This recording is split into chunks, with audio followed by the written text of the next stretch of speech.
The views and opinions expressed today on Black Focus Radio are not the views and opinions of the station, its management, or its advertisers. Now, let's get ready to focus on our issues, our solutions, using our voices on Black Focus Radio.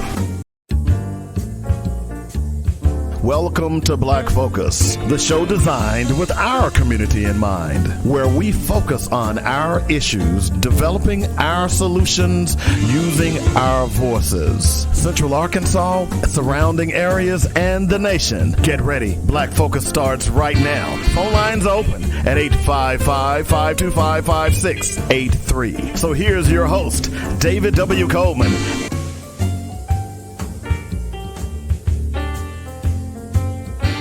Good afternoon and welcome to Black Focus Radio, our issues, our solutions, our voices. 855-525-5683 is the number.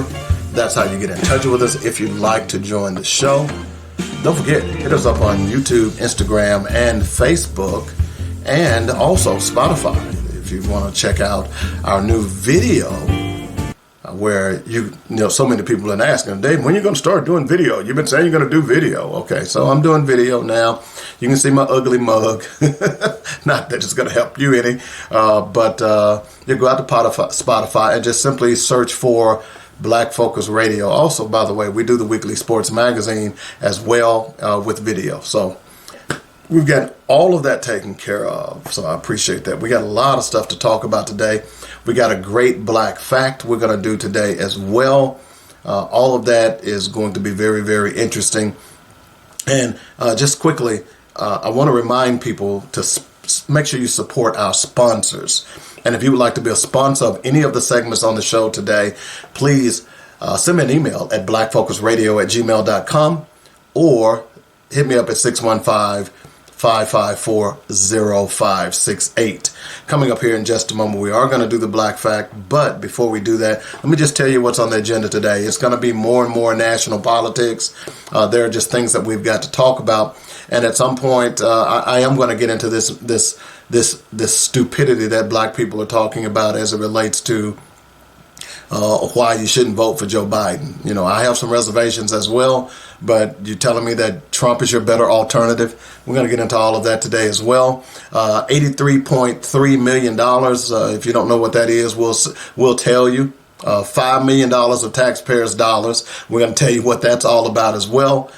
Sarah Jethro Bodine Huckabee Sanders for vice president. I bet Arkansans didn't know that. There are some problems going on in the Middle East. Unfortunately, we've had some soldiers to be killed by a drone attack. And what's going to happen next? Of course, the Republicans are touting war. But many of them are not going to send their sons and daughters. I always find that interesting. I also want to talk about Nancy Pelosi. You may be Democrat, you may be Republican, but here's what I know. Are you saying now that because we don't agree with what some of the policies are, that you're going to start investigating people? Yeah, that's coming from a Democrat. More evidence that we probably need more parties, to say the least. And is Texas the most disgusting state in America right now? There are a lot of them. No ifs, ands, or buts about it. And I know a lot of people are moving to Texas, but based on their policies, I want nothing to do with that state. I want nothing to do with anything that goes on in that state. I'm just going to be honest with you. And last but not least, I'm going to talk a little bit about the Teenage Survival Kit. As a matter of fact, let me go ahead and do that right now. You're going to be hearing spots about the Teenage Survival Kit coming up here real soon. We're going to cut those and start airing those. If you are in the need, or if you have a group organization of young people, whether they're male or female, black or white, and you are looking for a dynamic seminar to talk to young people about the choices that they're making today, then please, by all means, check out the Teenage Survival Kit. If you would like more information, you can send an email to teenagesurvivalkit@gmail.com or call me direct at 615-554-0568. I'd love to come out and talk to your kids about the choices they're making today. Okay? So with all that being said, let's go ahead and get into the show. It's called Black Facts. Hope you enjoy. Dynamic Black Facts. Our culture, our history, our people. It has long been clear that people from different parts of the world differ in their susceptibility to developing infections, as well as chronic inflammatory and autoimmune diseases. Studies show that those differences in disease susceptibility can be traced in large part to differences at the genetic level, directing the way the immune systems of people with European and African ancestry are put together. Welcome to yet another video segment. In this video, we are going to be examining the real reasons European diseases did not kill Africans, unlike the natives. Before we continue, do not forget to support our efforts by hitting that like button before you. Share with your family and friends to keep spreading our eye-opening narrative, and kindly subscribe to keep the channel growing. Your support means a lot to us. Looking back at the pandemics and epidemics that had hit the world in past and recent times, with high mortality rates recorded in different parts of the world, particularly in the New World, that is, Native Americans, but having minimal effects in the African continent. One tends to wonder why it is so. In this video, we are going to be examining the real reasons. European diseases did not kill Africans unlike the natives. There are several reasons why it seemed Africans had strong resistance against European diseases unlike the Native Americans. But before we dwell on them, let's first delve into the history of European diseases and the effects it had on the people from other continents who came in contact with the Europeans. Throughout history, the movement of people has played a critical role in the transmission of infectious disease. As a result of migration, trade, and war, disease germs have traveled from one environment to others. As intercultural contact increased, and as the growing numbers of people traveled longer distances to more diverse destinations, the more the transmission of infectious diseases increased as well. In the 15th century, European countries began sailing the world, searching for new lands and resources. God, glory, and gold were the primary motivators for European colonizers. Europeans wanted to extend their power and influence across the globe and achieve glory. They also sought new resources like gold to increase their prosperity and riches. Lastly, God represents the significance of religion in European colonization and the spread of Christianity. Countries including Spain, England, France, and Portugal funded explorations to Asia and the New World. Italian explorer Christopher Columbus sailed for the Spanish crown in search of a new water route to India. Many European monarchs funded and sponsored the voyages of explorers to engage in the lucrative trade in Asia. In 1492, Columbus hit land he thought was India, but in actuality was the Caribbean in the Americas. Upon Columbus's arrival, himself and his crew encountered the native Taino and Arawak people. The Native Americans welcomed Columbus and his crew, but the colonizers violently killed the native people and forced them into slavery. Native Americans were also impacted by diseases, which significantly diminished native populations. Although a variety of infectious diseases existed in the Americas in pre-Columbian times, the limited size of the populations, smaller number of domesticated animals with zoonotic diseases, and limited interactions between those populations, as compared to areas of Eurasia and Africa, hampered the transmission of communicable diseases. One notable infectious disease that may be of American origin is syphilis. Aside from that, most of the major infectious diseases known today originated in the Old World, that is, Africa and Eurasia. The American era of limited infectious disease ended with the arrival of Europeans in the Americas and the Columbian exchange of microorganisms, including those that cause human diseases. Eurasian infections and epidemics had major effects on Native American life in the colonial period and 19th century, especially. Eurasia was a crossroads among many distant different peoples, separated by hundreds, if not thousands, of miles. But repeated warfare by invading populations spread infectious disease throughout the continent, as did trade, including the Silk Road. For more than 1,000 years, travelers brought goods and infectious diseases from the east, where some of the latter had jumped from animals to humans. As a result of chronic exposure, Many infections became endemic within their societies over time, so that surviving Europeans gradually developed some acquired immunity, although they were still vulnerable to pandemics and epidemics. Europeans carried such endemic diseases when they migrated and explored the New World. Before venturing to the Americas, the New World, the Europeans had built immunity to several diseases like smallpox, measles, typhus, and cholera, which quickly spread and depleted Native American populations. The disease spread quickly because Native Americans were not immune to these diseases. As a result, up to 95% of the indigenous population in the Americas died. Furthermore, as Columbian exchange moved people, diseases, foods, and animals across the globe, some of the earliest contacts between Europeans and Native American members quickly and permanently shaped the development of North America. Whether the Europeans were looking for riches, hoping to spread Christianity, or wanting fame back home, their most important legacy was in the things they left behind. European colonization had a permanent impact on Native American culture. The impact on the Native Americans was in 5 main ways. After Columbus's accidental discovery, global trade opened up. The Columbian exchange connected multiple continents and traded resources, food, livestock, and manufactured goods. Goods like metal tools impacted Native Americans because these were superior to the tools Native Americans used. The Columbian exchange also brought slavery to the New World because they forcibly enslaved Africans and Native Americans. They were also introduced to animal domestication. Horses, in particular, transformed Native American life. Interactions between Europeans and Native Americans also resulted in the impact of religious and cultural traditions. In addition, along with the people, plants, and animals of the Old World came more diseases. The pigs aboard Columbus's ships in 1493 immediately spread swine flu, which sickened Columbus and other Europeans and proved deadly to the native Taino population on Hispaniola, who had no prior exposure to the virus. In a retrospective account written in 1542, Spanish historian Bartolomé de las Casas reported that there was so much disease, death, and misery that innumerable fathers, mothers, and children died. Of the multitudes on this island, Hispaniola, in the year 1494, by 1506 it was thought there were but 1/3 of them left. Everywhere the explorers went, death followed.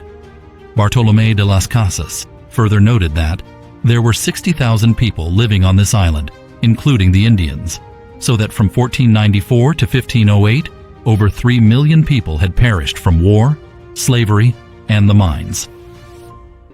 Although the exact impact of Old World diseases on the indigenous populations of the Americas is impossible to know, historians have estimated that between 80 and 95% of them were decimated within the first 100 to 150 years after 1492. The impact of disease on Native Americans, combined with the cultivation of lucrative cash crops such as sugarcane, tobacco, and cotton in the Americas for export, would have another devastating consequence. To meet the demand for labor, European settlers would turn to the slave trade, which resulted in the forced migration of some 12.5 million Africans between the 16th and 19th centuries. As a continent full of diverse landscapes and ecosystems, Africa has always had disease. But Africa did not always have the same diseases they have now, and they did not suffer from them in the same way. All diseases are rooted in their environment, but some are more sensitive to environmental changes than the others. One of the biggest shifts during the past millennium is that people's relationship to the land has changed. Until 5000 BC, Africa's population was composed primarily of small nomadic groups engaged in hunting and gathering. These small groups of people traveled from place to place, hunting and collecting wild grains. They moved to a new location when the seasons changed, or when a place no longer provided food. Although it goes against many people's expectations, the disease burden was actually quite low for these nomadic people. They did not have many things like permanent homes, reliable food supplies, iron tools, or agricultural knowledge. But they also did not have many diseases common in Africa today. For instance, waterborne diseases such as dysentery and cholera were virtually unknown since groups would move before fouling their water supply. Their lack of contact with livestock also protected them against diseases such as smallpox or measles. When groups began to settle down to grow their own crops, it ushered in a new era. With the blessings of no longer being dependent on what they could find, they also had to endure the hardships that came with new diseases. As groups settled down to domesticate animals and grow crops, Africans intentionally and unintentionally changed the land. And with changes in the land came changes in the disease environment. Living in settled agricultural villages came with some advantages despite the fact that it exposed people to new diseases. In particular, there was greater food security, which helped prevent malnutrition and undernutrition. There were also advantages gained technologically from sharing knowledge. It was only with the advent of settled agriculture that villages and cities developed. The history of the European seaborne slave trade with Africa goes back 50 years prior to Columbus's initial voyage to the Americas. It began with the Portuguese who went to West Africa in search of gold. The first Europeans to come to Africa's west coast to trade were funded by Prince Henry, the famous Portuguese patron, who hoped to bring riches to Portugal. The purpose of the exploration was to expand European geographic knowledge, to find the source of prized African gold, and to locate a possible sea route to valuable Asians. When Europeans arrived along the West African coast, slavery already existed on the continent. However, slavery in Africa and the brutal form of slavery that would develop in the Americas were vastly different. African slavery lacks the notion that whites were masters and blacks were slaves. Africa is often considered part of the Old World, consisting of Europe and Asia, but this is only partially true. For millennia, the continent had many of the diseases that were in Europe like plague, leprosy, and syphilis. But just because these diseases existed on the continent does not necessarily mean they emerged there independently. It's unclear whether these diseases were spread from Europe to Africa via contact, or if they arose independently in each place. What is known is that in many parts of the continent, Africans shared enough diseases with Europe to have a degree of resistance. There were very few virgin soil epidemics that resulted in huge losses of life. One of the ways epidemics began, however, was through the reintroduction of diseases by travelers or traders from other parts of the world. Both the eastern and western coasts of Africa received many visitors, meaning that there were many potential chances for infection. The domestication of animals was a major step in creating settled agricultural societies. Domestication meant far more contact between humans and cattle, chickens and goats, which made people increasingly susceptible to animal diseases. Viruses that formerly only affected these animals were given multiple opportunities to mutate and transition from being purely animal diseases into human ones. The process of a disease mutating and jumping species is a two-part process that almost always begins with a new, higher level of contact between animals and humans. In the first phase, an animal disease mutates to infect a human that is in contact with a sick animal. In this case, an animal is sick, and a human becomes sick through contact with the infected animal. The way many infectious disease epidemics work is that they enter a new location where there is a large number of uninfected people who have no immunity. The disease sweeps in with an infected foreigner, or a local who has become infected while traveling. People quickly become infected and one of two things happen. Either the person dies or the person becomes immune. After the disease has burned through the human hosts, it will need to retreat to an animal reservoir, allowing it to become endemic, or it will disappear until a sizable number of non-immune people again exists. The history of European contact in Africa differs dramatically from that in North and South America. The Americas were considered part of the New World, where many of the diseases rampant in Europe did not exist. Smallpox and tuberculosis were new diseases to the Native Americans, great numbers of whose people died, since they possessed no acquired immunity. However, in Africa, the tables were turned to some extent. European explorers were unable to penetrate the interior part of the continent, or much beyond coastal areas, for centuries due to the rich disease environment. Europeans possessed no immunity to or protection for malaria, which was found across huge parts of the continent. Sleeping sickness was also rife, in addition to a number of fevers that would routinely kill whole exploration teams. Some scholars have argued that the late colonization of Africa compared to the Americas is due to a degree of protection the continent had because of its unique and deadly disease environment. On the west coast of Africa, there was regular and sustained contact with Europeans from the 1500s onward for the purpose of trade. There was also regular contact with the east coast of Latin America, and indirectly with the southern United States and Caribbean, due to the slave and triangular trade. West Africa was intimately connected to the rest of the Atlantic Ocean world through the slave trade. They exported much more than just people, though.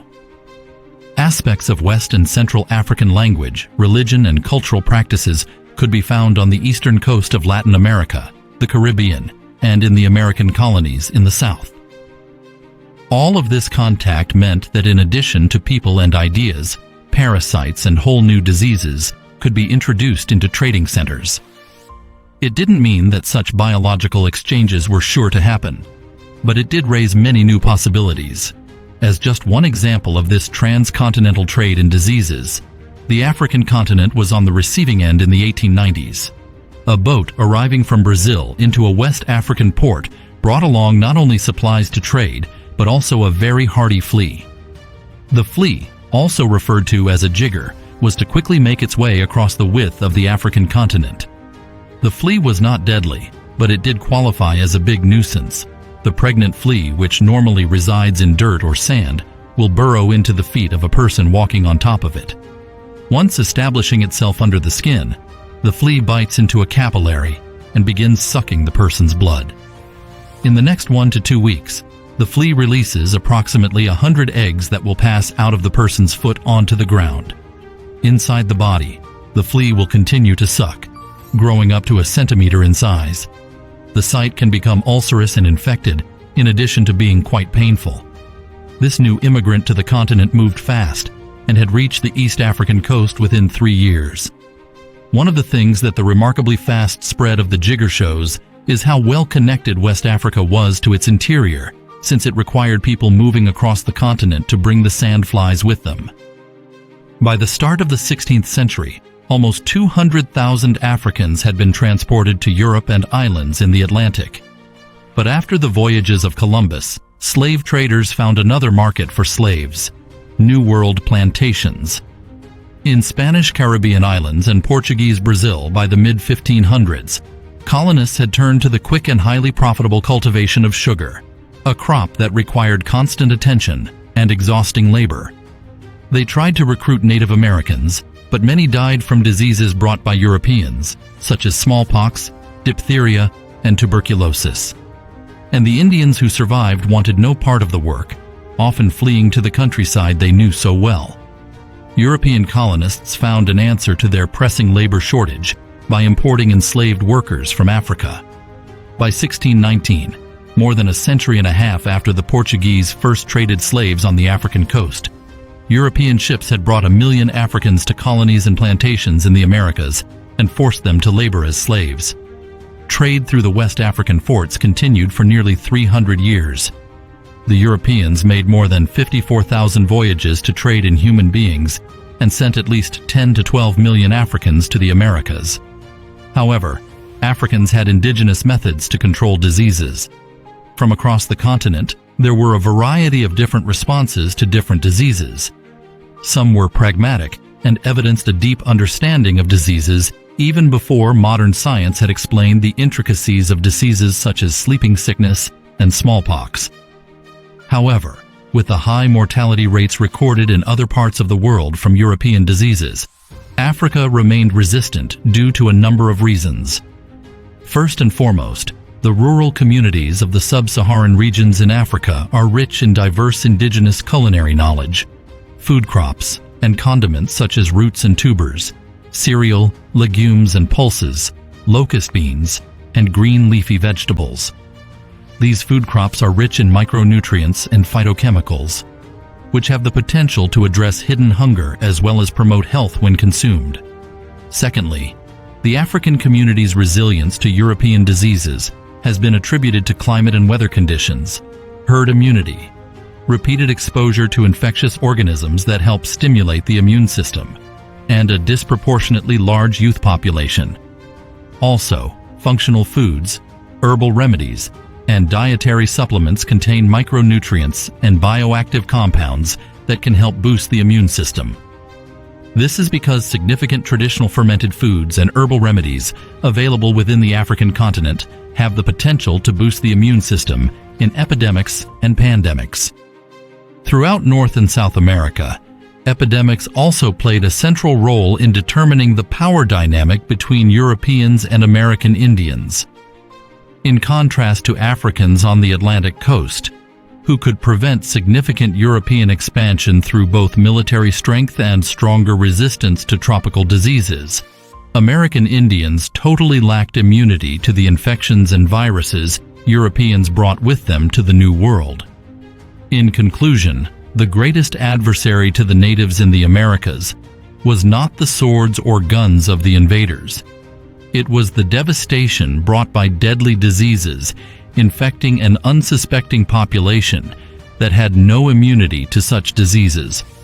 Whereas in Africa, the reverse was the case, as no devastating effects were recorded over time from European diseases as a result of Africans' strong immunity and resistance against the deadly diseases. Additionally, during the coronavirus pandemic in 2020, with over 6 million coronavirus pandemic deaths, the African continent reported the lowest death rate despite having a high disease burden. That brings us to the end of this video segment. Did you learn a thing or two? Feel free to share your thoughts with us in the comment section below. We're always delighted to know what you think. Also, don't forget to support our works by hitting the like button of this video. Share with your families and friends to keep spreading these informative contents, and kindly subscribe to help in building the rising membership of this channel.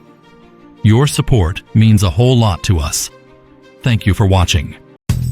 Keep listening to Black Focus Radio for more dynamic Black facts, our culture, our history, our people on joynetradio.com.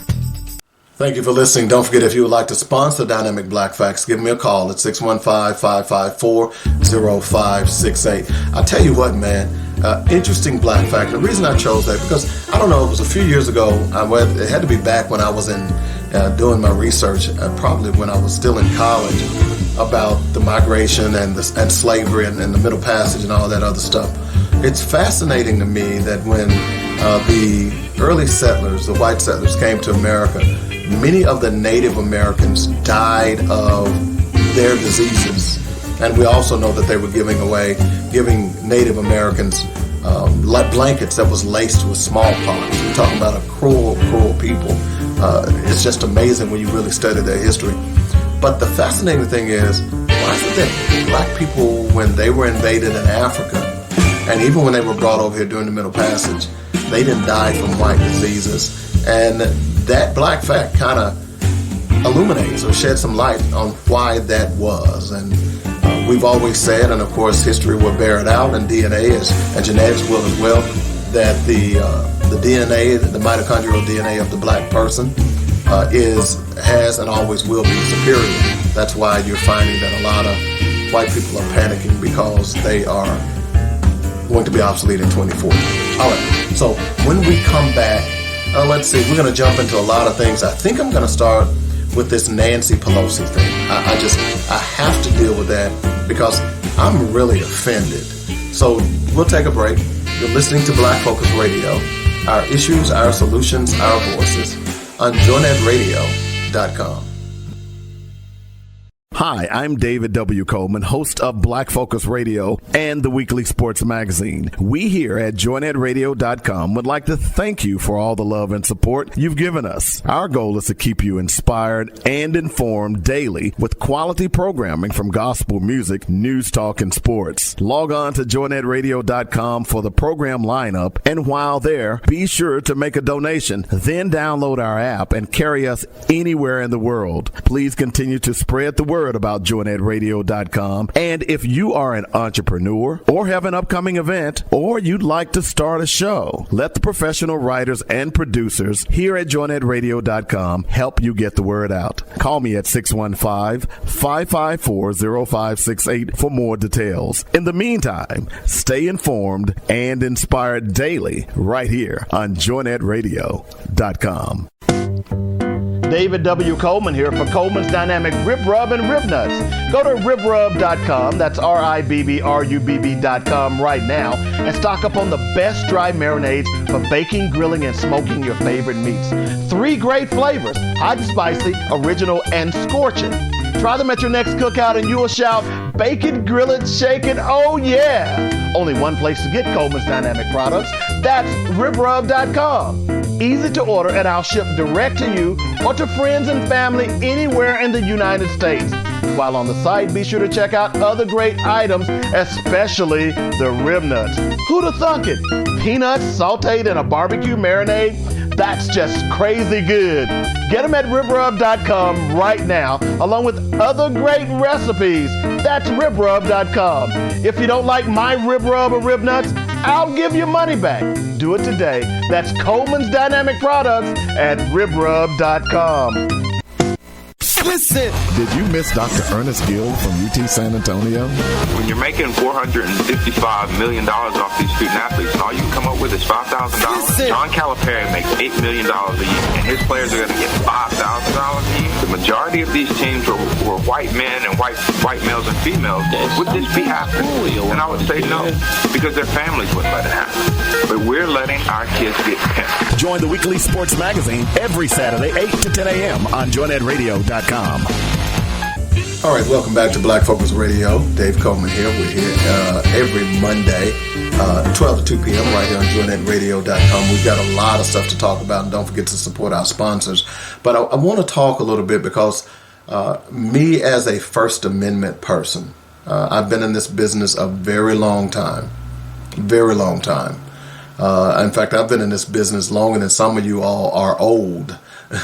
And I don't know if that's a good thing or a bad thing, but I've been around for a while. And the one thing that I love about the radio business is the First Amendment.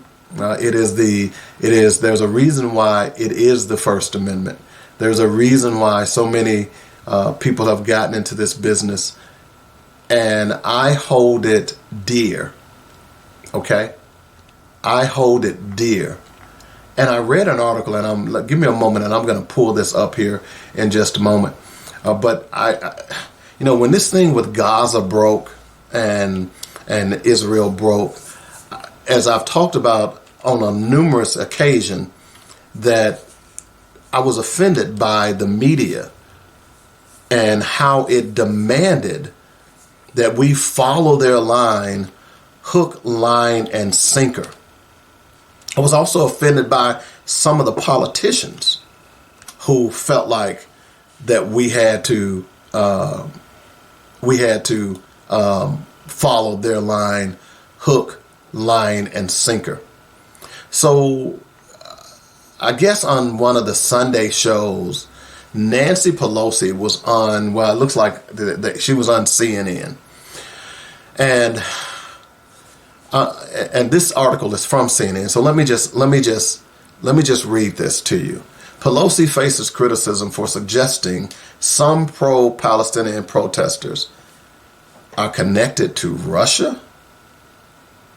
Excuse me? You're saying that I'm pro-Palestinian. Well, actually, I'm pro-freedom. What I'm not pro is bombing indiscriminately. And for whatever reasons, politicians, both Democrats and Republicans, feel like it's okay to just bomb those people because those people are brown. Here's what she said. We have to think about what we're doing, and what we have to do is to try and stop the suffering in Gaza. But for them to call for a ceasefire is Mr. Putin's message.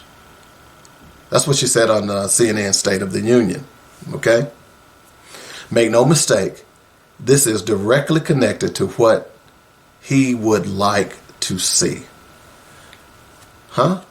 The comments came as pro-Palestinian protesters demanded a ceasefire in the Israeli-Hamas war in Gaza and have consistently interrupted Joe Biden's at various events. She goes on to say, I think some of these protesters are spontaneous and organic and sincere. Some, I think, are connected to Russia.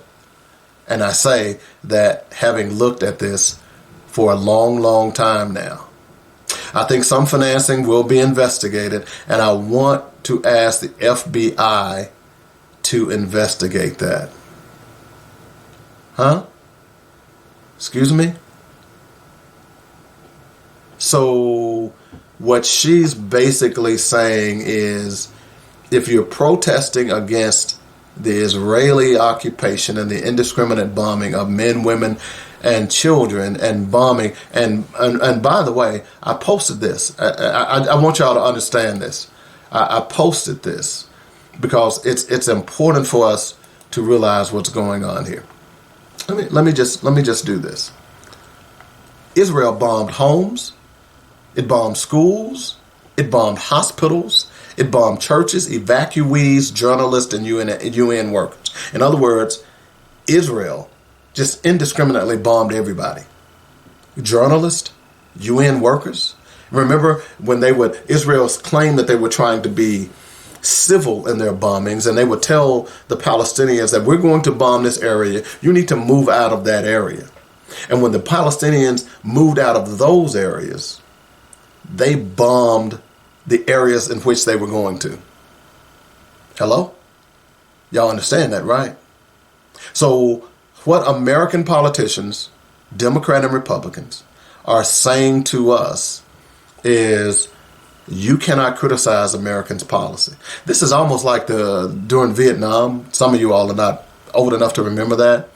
But part of the reason that a lot of people hated Dr. King was because Dr. King protested the war. Did you know that there were more black people killed in Vietnam per capita than any other race of people? Yet they couldn't come home and fight and be treated equal. Did y'all know that? So this reeks of that same sentiment. Look, at the end of the day, we are not a monolith. And everything that America does with its foreign policy is not good for America. And what is going on right now in Gaza is an abomination. I'm ashamed to be an American. This is a quagmire that Israel, and see, look, I'm going to be totally honest with you. Israel certainly wants America to go to war with Iran. They want that. In fact, Israel wants America to go to war with anyone who's Muslim in that area. This is how depraved the Israeli government is. They want to sacrifice American lives for their grand move to try and steal the land in Gaza. That's what this is really all about. We don't need to go back through the history. Just go back and look at any maps before 1948. Don't believe me. If this is the land that Israel claims is theirs, why is it that maps prior to 1948 doesn't even show Israel on that map? In fact, those Jews that are in Israel came from Europe. And it was a group of politicians around the world who designated that they would give this land to Israel based on the Bible, a book that was written by man. By the way, a book that is not even considered real. You don't think so? Here's the proof. And I'm not trying to, if that's what you worship, that's fine. I ain't mad at you. But we got to be careful when people start talking about biblical prophecies. Because number one, those prophecies were written by man. Number two, that same Bible stated that slaves obey your master. Hello? Y'all get this, right? And if this is the word of God, who actually went and talked to God to write these words down? And last but not least, there's a reason why that book is in the fiction section in libraries across the world. So, are we going to continue to push foreign policy based on a book that many consider fiction? And I'm not just saying that about, look, the Quran, all of those books. You have to understand, and this is, look, Latinos became Catholics because of the Portuguese settlers. Black people became Christian because of slavery. Afghans, Persians, Indians, Turks, Kurds, Moors, and Africans, etc., became Muslim because of incursions. I'm just talking facts, folks. Don't believe me. Go look it up for yourself. So now you're telling me, Nancy Pelosi, is that if someone has a protest, you're sounding a lot like Donald Trump. You're telling me that if someone protests what you guys are doing, that all of a sudden now you're going to have them investigated by the FBI? We already know that the news media is in bed with the Jewish lobby. A couple of shows ago, I gave you some numbers of how much money AIPAC is donating to politicians to push AIPAC's agenda. And before some of you all out there say, oh, well, he's anti-Semitic, you have to be careful. When someone criticizes you, the first thing you want to say is you're anti-Semitic. You have to be careful. I tell black people all the time, if someone of another race criticizes you, doesn't necessarily mean that they're racist. Is there a fact in what they're saying? What is the context of what they're saying? And right now, the policy that the United States government is pushing in the Middle East, particularly in Israel, is not democracy. And eventually, if we're not careful, our little boys, and I shouldn't say little boys, our young men and young women are going to be over there fighting and dying. We just had 3 to die. We just had 3 to die. We just had 3 to die. Why are we there? Can someone tell me that? Why? Well, we know why you're there. You're there because of the oil. Okay? We know why you're there. You're there because of the oil. We got to start looking at this from a serious standpoint. This is why I tell people, stop voting Democrat or Republican. Start voting with your mind. There are some Republicans that might do a good job. Currently, this current batch, probably not one of them. Anytime you kowtow to someone like Donald Trump, then I don't respect you, and you certainly don't deserve my vote. But we need to start paying attention. And for Nancy Pelosi to suggest that the FBI should investigate people just because they are anti-war and they are anti-Israel, not because of Israel's stance, but because of, well, let me take the bait. It is because of their stance. They're committing genocide. Have you seen the pictures? I saw a picture yesterday of a little girl and a little boy. In fact, I saw 2 pictures. I'm going to describe the second one to you in a moment. I saw a picture of a little girl and a little boy. And they were laying under what we used to call back in the day a lean-to, back in the Boy Scout days. They were laying under a lean-to. And they were apparently asleep.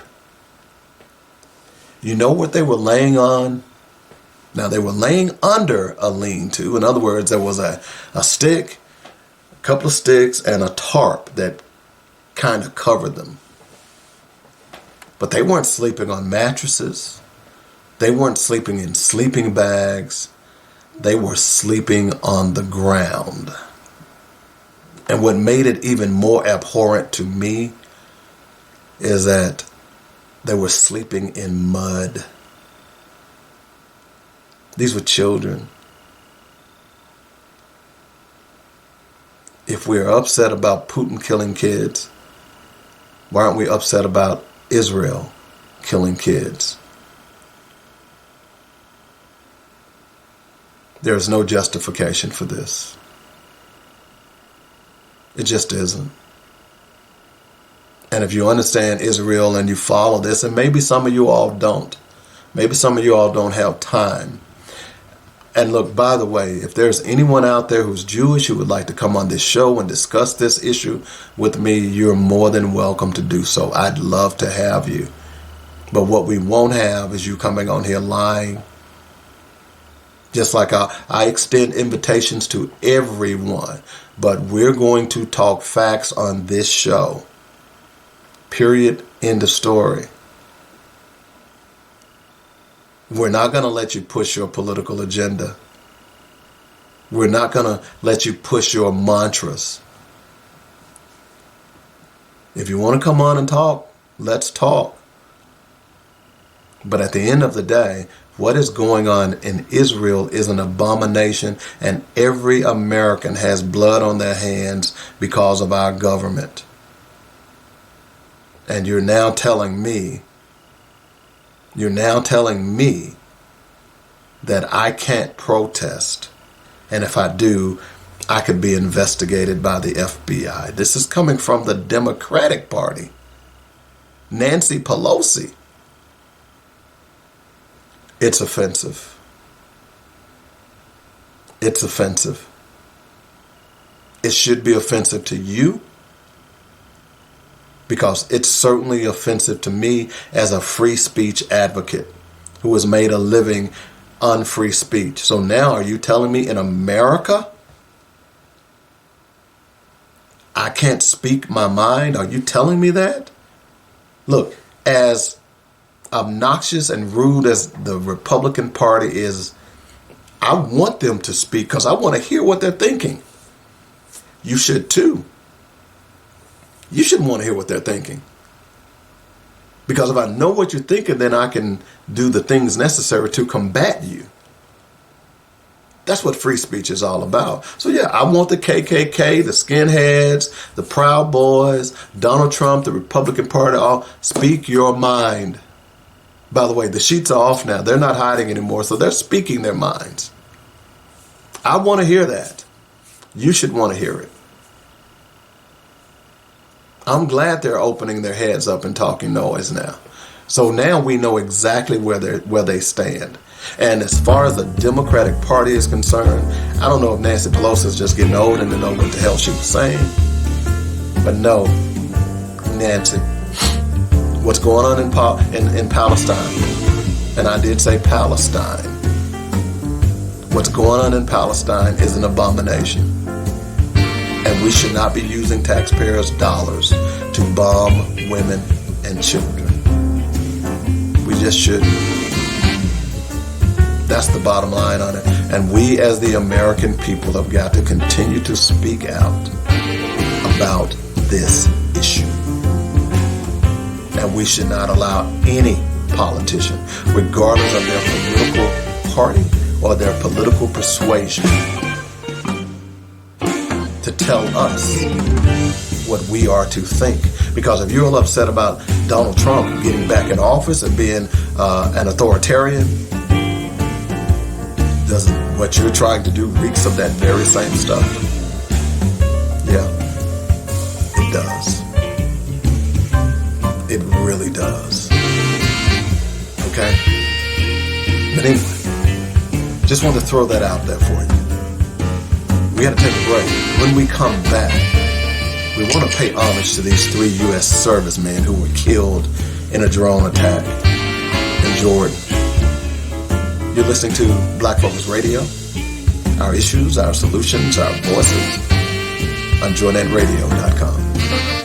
Ladies, are you looking for high quality, natural products for your skin and soul? Skintentional is for you. We feature handcrafted, luxurious, natural baths and body care products. At Skintentional, we firmly believe that self-care should be an intentional and enjoyable experience. We strive to infuse every product with a sense of fun and purpose. Crafting each item with love and care, we take pride in selecting only the finest natural ingredients. From luscious shea butter to revitalizing essential oils, every element is carefully chosen to protect, restore, and enhance your skin's natural beauty. We provide skincare specifically with you in mind. Try our soaps, scrubs, and facial oils for children and adults. Skintentional has something for the whole family, including the man in your life. Self-care should be an intentional and joyous experience for all. Go to skintentional.com right now for great discounts and begin experiencing what skincare products should be.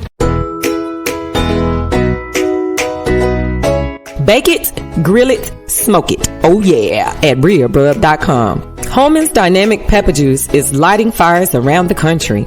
It's the new product from RealRub.com. Use it on meats and vegetables. Add it to your gumbos and greens for an extra punch. Made with all natural ingredients, Coleman's Dynamic Pepper Juice will enhance the flavors of your favorite recipes. Order today on RealRub.com. And while there, be sure to check out some of our other great products. It's developed with love and care using the best all-natural ingredients with no GMOs or preservatives. From snacks to seasonings, Coleman's Dynamic Products has something for everyone. Bake it, grill it, smoke it. Oh yeah, at RealRub.com.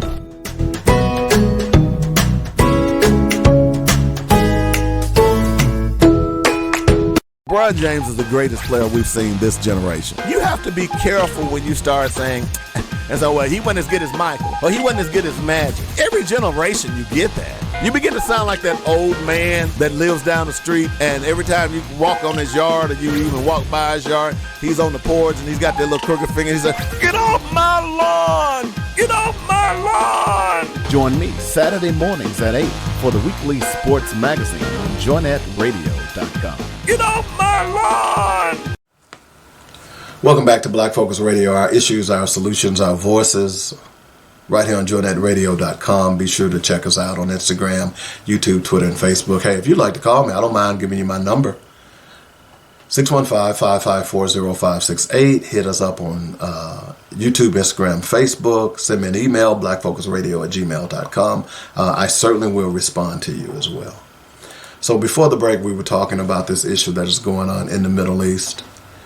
And this is anytime I hear of an American dying in a foreign country, especially when we're not at war, it's disheartening.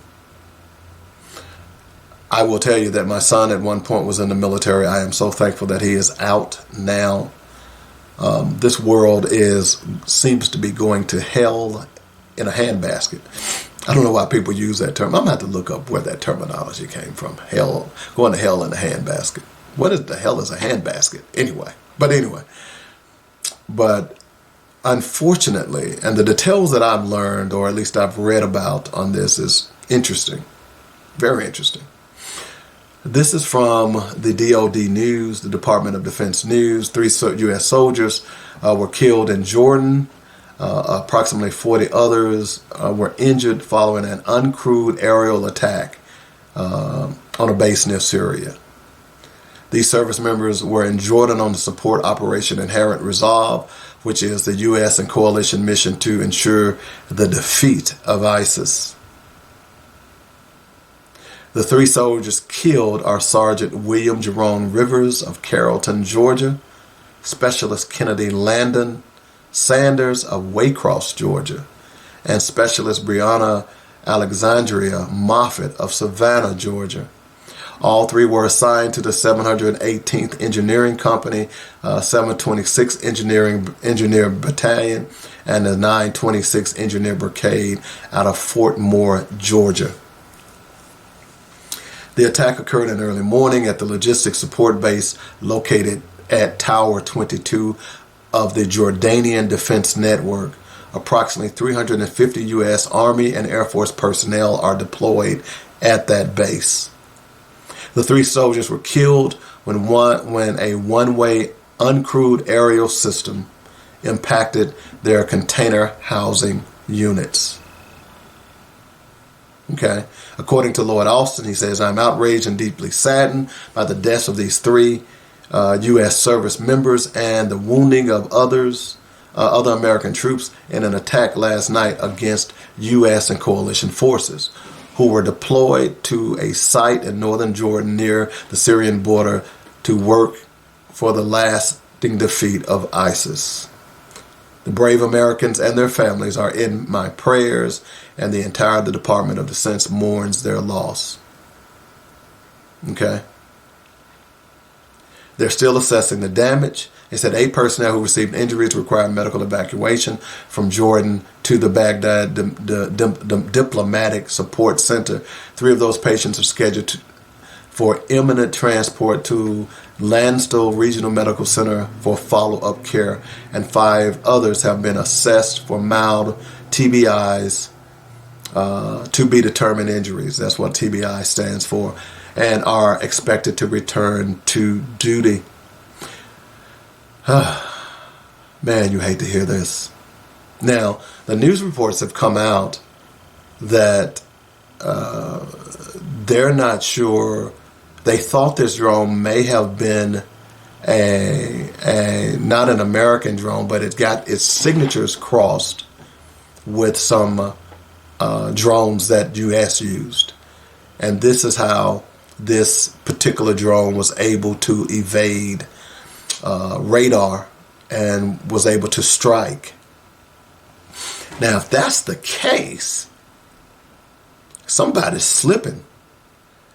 I'm pretty sure that there are aerial signatures or digital signatures that, and of course there are digital signatures that go out that alert you on what aircraft is, who's, what, and where. The question is, many are, and we'll find out more, that someone dropped the ball here. Now, I'm not trying to criticize our men and women in green that are out there fighting and protecting American lives. But just based on some of the preliminary stuff that I've read and heard, that somehow or another, the people that were on radar were fooled. How could that have happened? I can't answer that question. I really can't. But here's what I know. There are many people who are now fanning the flames of war. Of course, the Republican Party, of course. You know who I'm talking about. People like Lindsey Graham, who is a joke. Okay? People like Ted Cruz, who's a joke. And then, of course, you know, Donald Trump as well. As a matter of fact, last week, he claimed that he could end the war with Russia and Ukraine in 24 hours. And Zelensky, the president of Ukraine, invited him, okay, if you think you can do it, come on. He called his bluff. In fact, you should not be listening to anything that Donald Trump is saying right now. You shouldn't be listening to anything he's saying, period, or any of the Republican Party for that matter. But late this afternoon, or I should say late yesterday afternoon, there has, according to the President Biden, there is going to be a response. Now, what that is, we don't know. Now, the people that launched these drone attacks are called the Houthis. And they are backed by Iran. And at some point, maybe America needs to decide that, hey, look, not necessarily go to war, because we've got enough firepower to do a lot of damage to Iran and their facilities. I think America does need to hit back. But as far as putting troops on the ground and more troops in the Middle East, I am totally against that. And you should be too, because it's going to be your sons and your daughters. It's going to be your nieces and nephews, your church members, your family members who are going to be fighting for politicians here. But I think what America needs to decide is when you hit us, we're going to hit you. And we're going to hit you hard. And we have enough capabilities. Look, man, we got enough computer hackers. You could go in, and if you remember a couple of years ago that America launched a hack on one of the Iranian nuclear bases, and it spent down their centrifuges and caused a lot of damage. There's a lot of things that we can do without putting boots on the ground. And right now, we don't need boots on the ground. We are superior in technology.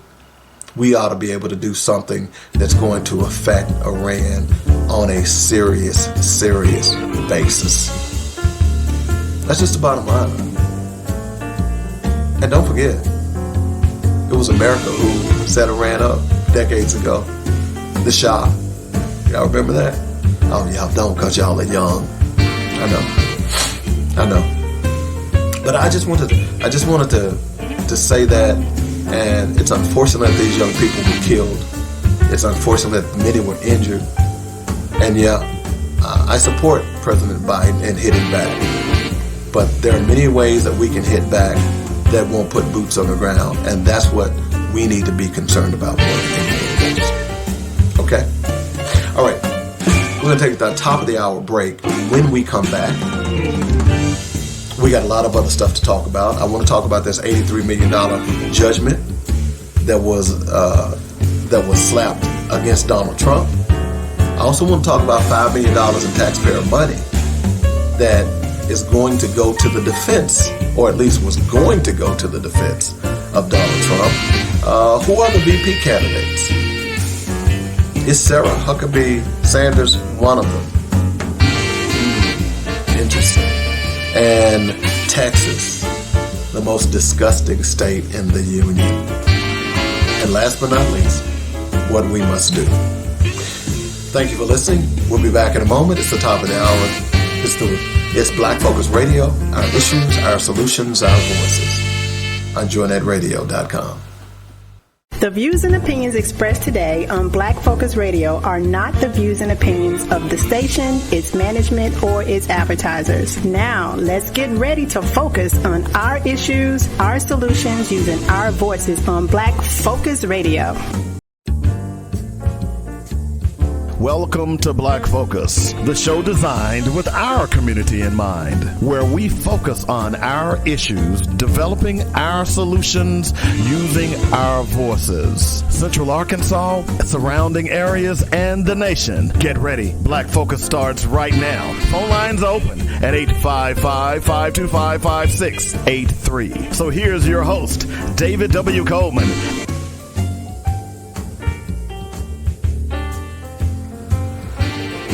All right, welcome back to the second hour of the show. It's Black Focus Radio. Our issues, our solutions, our voices. 855-525-5683 is the number. That's how you get in touch with me. Don't forget to hit us up on YouTube, Instagram, Facebook, and Spotify. And also, go check out on Facebook the Teenage Survival Kit. We are looking to come out and speak to your group. You've got a youth organization. You're looking for a dynamic speaker. You're looking for someone for Father's Day. I am available. Please give me a call. Go out to teenagesurvivalkit@gmail.com or send me an email at ribrub@gmail.com or send me blackfocusradio@gmail.com. So plenty of ways that you can get in touch with me. Also call me up at 615-554-0568. I want to come to you and drop this knowledge on your young people. We need to start having some serious conversations to our young people about the choices that they're making, because unfortunately they're not paying attention. And I tend to believe that a lot of this is by design. Keep you dumb, keep you stupid, so you won't know what's going on, and before you know it, your world has been stolen from you. It's the classic watch the birdie. If you've listened to this show for any extended period of time, I use this analogy quite often, and it came for me from watching the Warner Brothers cartoons from back in the day. You know, Elmer Fudd is chasing Bugs Bunny or Daffy Duck, and they get cornered. Elmer Fudd has his gun trained on them, ready to blow their brains out. And Bugs Bunny sticks up one hand and sticks up the other hand and said, all right, put him up. And he says, watch the birdie. And he's twirling one hand, and Fudd looks at that hand and he gets hypnotized. I feel hypnotized. And the next thing he knows is Bugs Bunny has punched him with the other hand. It's diversion. That's pure and simple. And I believe that they are diverting us with crap on the internet that is insignificant on what our young people need to be doing in order to make sure that there is a future for them. Because, I've lived, I have more life behind me than I have ahead of me. So it's when I come out and talk to young people, I impress upon them the importance of understanding their futures. They have to. They must. Okay? So, anyway, let's talk a little bit about this. If you've been under a rock, let's talk about this. Donald Trump, last Friday, was handed a stinging defeat. And every time this guy loses, because, he was one of those people where, I always win. Yeah, okay. E. Jean Carroll was awarded $83.3 million, who said he destroyed her reputation as a trustworthy journalist by denying he raped her. Jurors needed less than 3 hours to reach a verdict in Manhattan following a 5-day trial. The sum that the former U.S. president was ordered to pay far exceeded the $10 million Carroll had sought. Of course, Trump plans to appeal. Here's what he says. He says our legal system is out of control and being used as a political weapon. No, bro. It's not. And you can't make that argument. Because you've used the legal system for decades to avoid accountability for vendors who you owed money. Okay? So this is the chickens coming home to roost.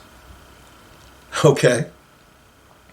Carroll's and her attorney said this. This is a great victory for every woman who stands up when she's been knocked down, and a huge defeat for every bully who has tried to keep a woman down. That's what she said in a statement. Carroll testified that Trump's denial shattered her reputation as a respected journalist who told the truth. The jury of 7 men, by the way, men, not women, 7 men and 2 women, whose members' names were kept anonymous, awarded Carroll $18.3 million in compensatory damages, including $11 million for harm to her reputation. Carroll also was awarded $65 million in punitive damages, which she said was needed to stop Trump from continuing to defame her. Hello. Carroll's lawyers, Trump's lawyers even said that the reason she did this because she was hungry for fame. Alina Hobb is her attorney, which is one of the most despicable people. By the way, when she was in the middle of closing arguments, or at least the plaintiff was in the middle of closing arguments, Donald Trump gets up and walks out. Now, let's be real. Now, remember, she went to court a while back and was awarded $10 million because they had found that he was liable then. And instead of him shutting up, he goes out and has a press conference. Now, many people believe he was doing this for political motivations. But, dude, you can't shut up. That's your problem. You think that your word is God. You think you're a God. Well, I hope your God complex can help you pay that $83 million. But he came out right after that first trial and started posting on his platform and all this other stuff. She sues him again. Maybe he's learned his lesson now. Because guess what? He didn't post this time around. He didn't post this time around. So I'm loving it. I'm hoping that it continues. And if there is one person that is abhorrent, it's Donald Trump. And it's amazing to me how people continue to support this guy. It doesn't make any sense to me why he continues to do that, why people continue to support this guy. We talked a lot last week about Tim Scott and how he's basically sold his soul to the devil. It's a sad commentary to see what that guy has done. It's a sad commentary. All of these so-called men, at the end of the day, you've got to be a man. And if you are a leader, because every one of those politicians are, quote unquote, considered to be leaders. And if you are that, then don't you have a thought process on your own? You're not a monolith. None of you are. But unfortunately, you tend to you're like a lemming. I remember, y'all are not old enough. I remember before computer games really got popular, you only had those one-dimensional games. And one of the most popular games back in the day was called Lemmings. And the whole point of that game was to kill all the lemmings. And lemmings are animals that follow the leader, literally. So if you wanted to lead them off, what the game was that you collected as many lemmings as you could. You would go to these different little places on the board, and you would break in, and one lemming would break in, and all the lemmings inside would follow them. Okay? The whole premise of the game was to get as many lemmings as you could in a certain period of time and lead them to their deaths. So you might lead them into water and let them drown. You might lead them off a cliff and let them all fall off a cliff. You might lead them into a hole and let them all fall into this hole. It was a fun game. Two-dimensional game. Didn't have all this fancy stuff that they have now. I guess they did have Nintendo. But that was lemmings. And that's exactly what the Republican Party is right now. They're lemmings. Donald Trump is leading them off a cliff. And I'm hoping and praying that the American people see this for what it is. As I've said over and over again, we need new politicians, Democrat and Republican. You heard what I said earlier about Nancy Pelosi. We need new politicians. We need people who are going to stand up for what's right, what is morally right. We don't need people who are just going to follow the company line every chance they get. Or we don't need politicians who are going to sell you down the river for 30 pieces of silver from a pact. Whether it's the NRA, whether it's AIPAC, whatever pact that is out there. This needs to change. But the Republican Party today, what are you? What are you? And why do you think that this is appealing? I understand. When you do the research, you begin to realize when you see things that happen in politics, you understand why that stuff is happening. I understand. I certainly do. They are working on white fear. White people are afraid. Y'all know why. Say it with me. 2042. Let's see. That is what?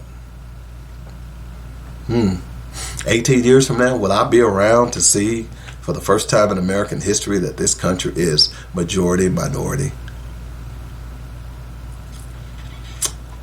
That's what they're afraid of. They're taking our jobs.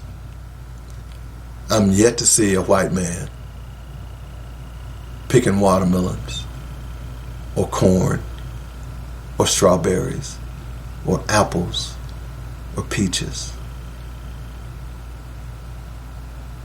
The jobs that some of these immigrants are doing, some of y'all wouldn't do them. The jobs that some of these black kids are doing in McDonald's and Burger King, y'all wouldn't do them. So what are you afraid of? What you should be concerned about right now is AI, because what's going to happen is AI is going to take all of your jobs.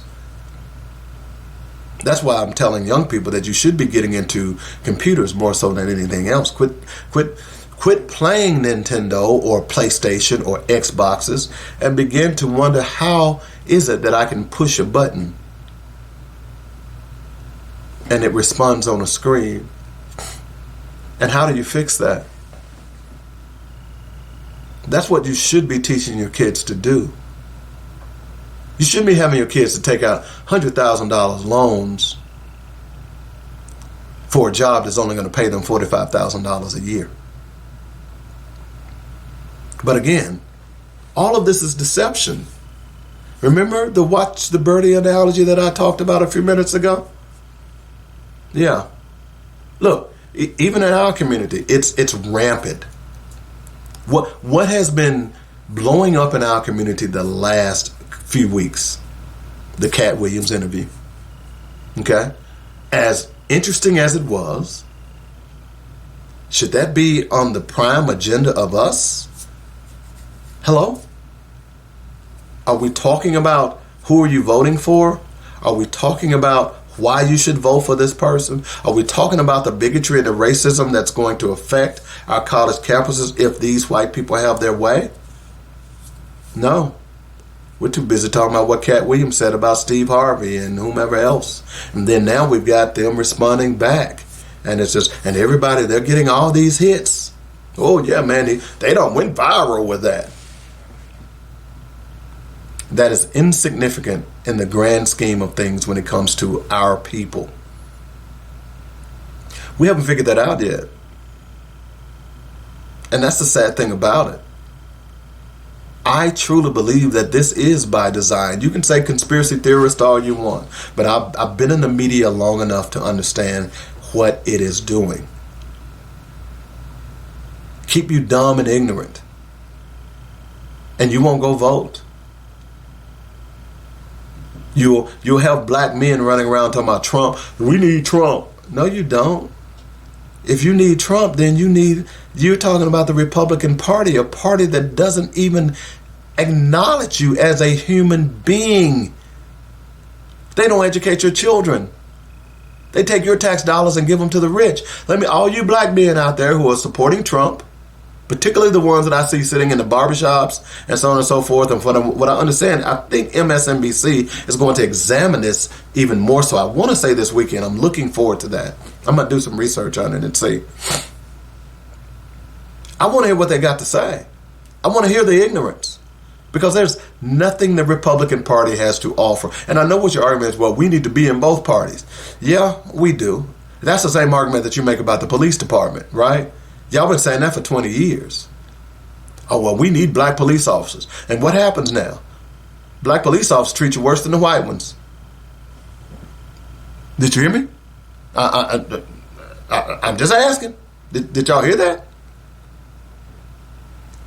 You said, oh, well, we got to get more black police officers in the city and on police forces. We got to get more black captains and so on and so forth. And come to find out that the black police officers treat you worse than the white ones.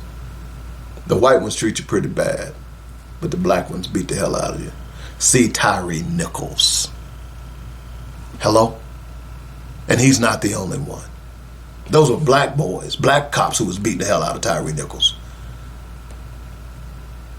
That argument that we got to be in both parties holds no water.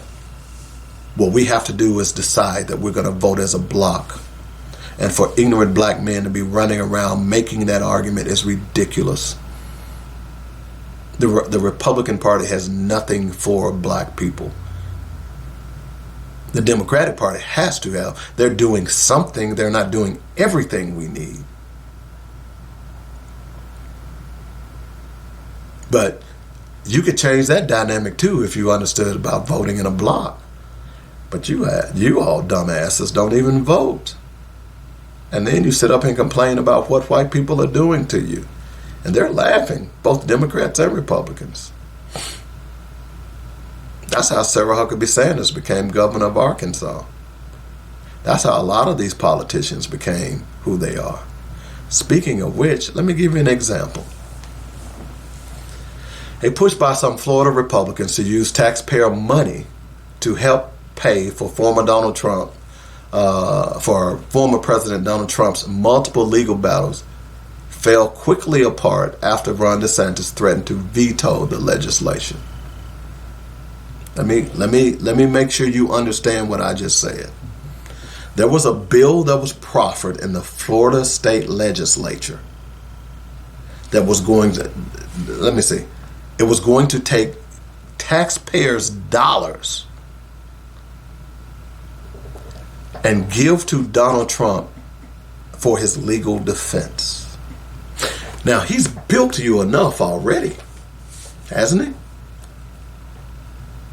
State Senator Elena Garcia, a Miami Republican who endorsed Trump's re-election, has filed a bill for this year's legislative session that could allow the state to hand out up to $5 million to the embattled Republican frontrunner for president. The legislation has already won endorsement from Jimmy Petronas, the state's Republican chief financial officer, who for months has been publicly calling for taxpayers to pay to defend Trump from legal charges.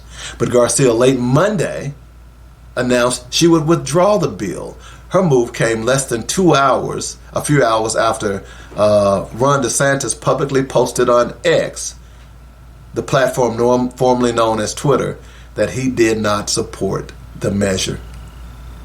The bill was filed on January 5th amidst a crowded primary, including 2 Florida residences.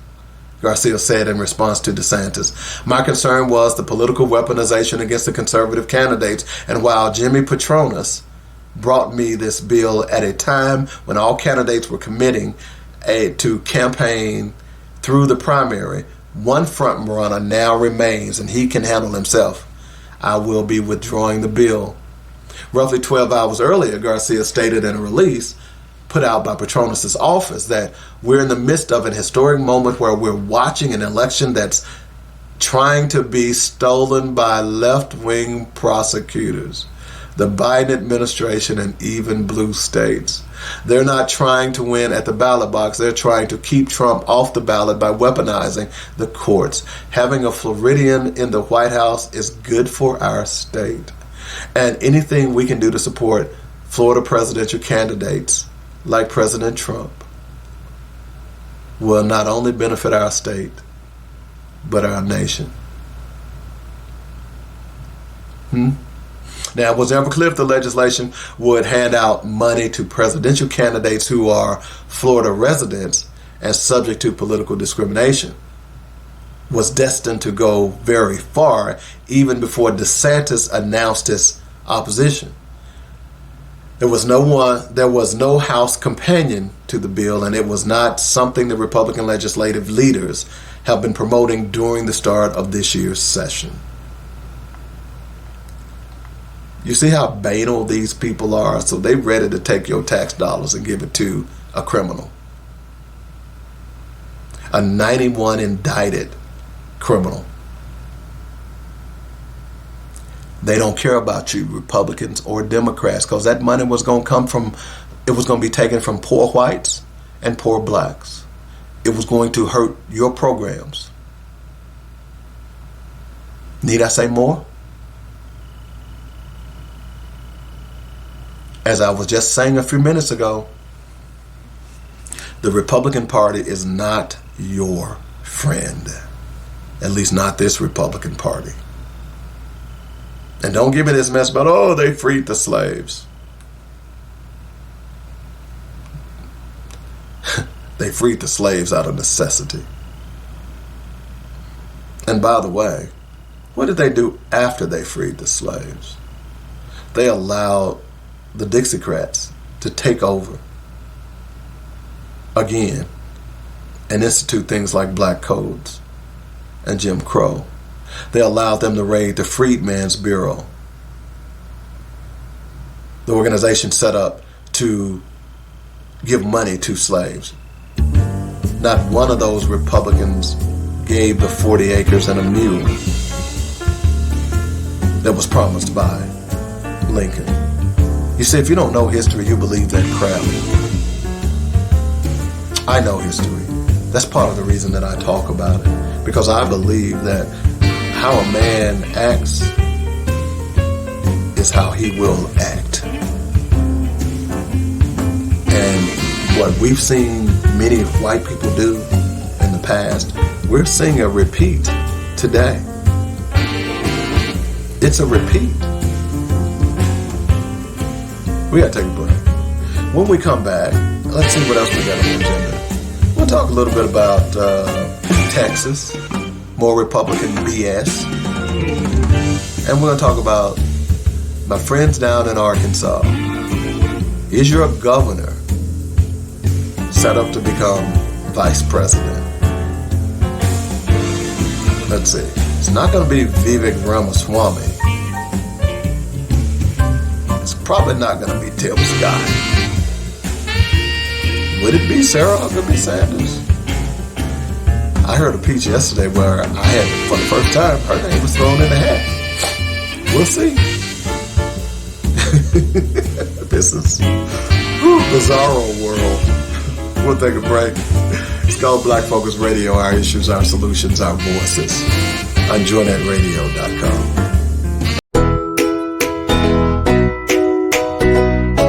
Bake it, grill it, smoke it. Oh yeah, at RearBrub.com. Holman's Dynamic Pepper Juice is lighting fires around the country. It's the new product from RearBrub.com. Use it on meats and vegetables.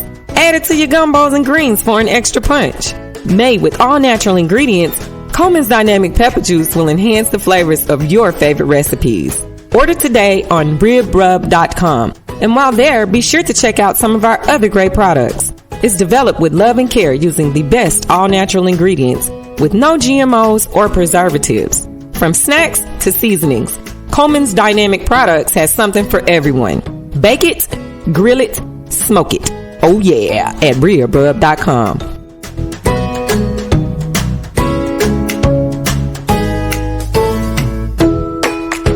Hey, beautiful. You look gorgeous. Are you doing something different? There's a healthy glow about you. Thanks. I'm just my natural self. Come on. What's your secret? Okay.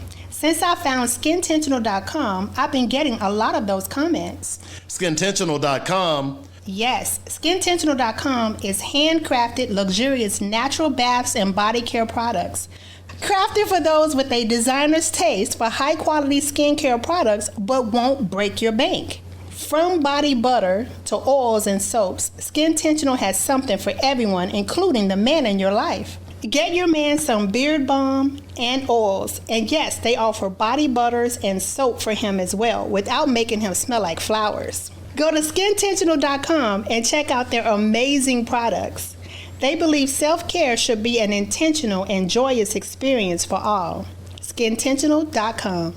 Pigskin, check. Round ball, check. Hard ball, check. Hockey puck, check. Burning rubber, check. We got it all on the weekly sports page with David Coleman.